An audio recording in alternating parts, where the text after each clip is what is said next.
So now we want to think about an inverse cosine function.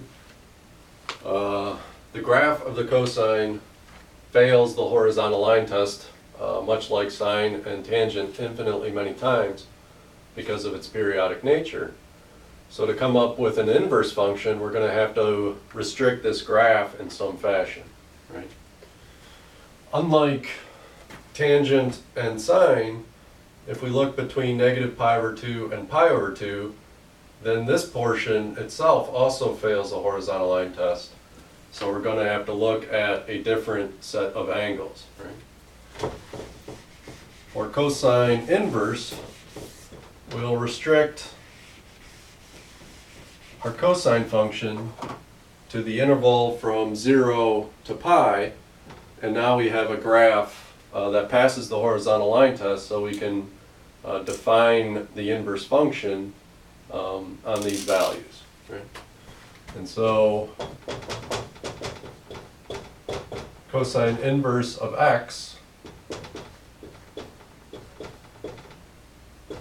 or equivalently arc cosine of x,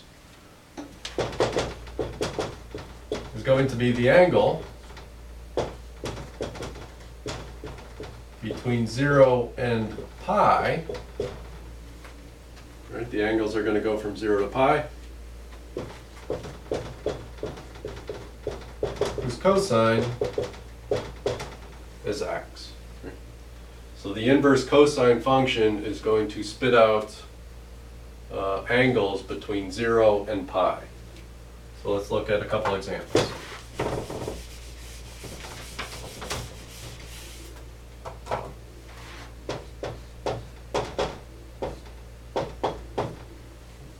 Suppose we want to find cosine inverse of -1.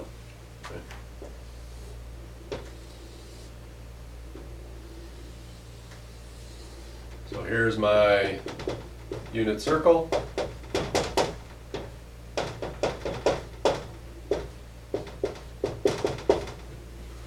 Cosine inverse of -1, that's going to be the rotation between 0 and pi, whose cosine is -1.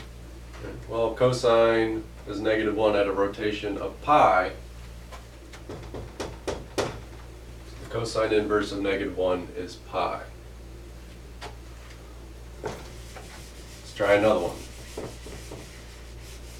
About cosine inverse of, well, let's do -√3 over 2.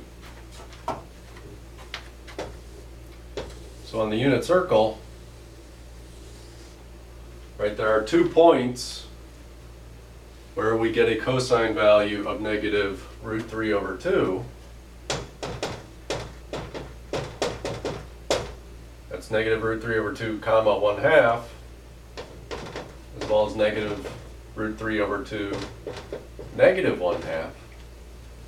Right, but cosine inverse only spits out angles between 0 and pi.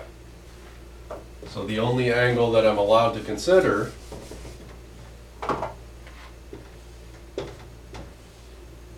is that rotation there of 5 pi over 6. So when we evaluate cosine inverse, or the arc cosine, we really only need to consider the top half of the circle, and we're only allowed to think about rotations between 0 and pi.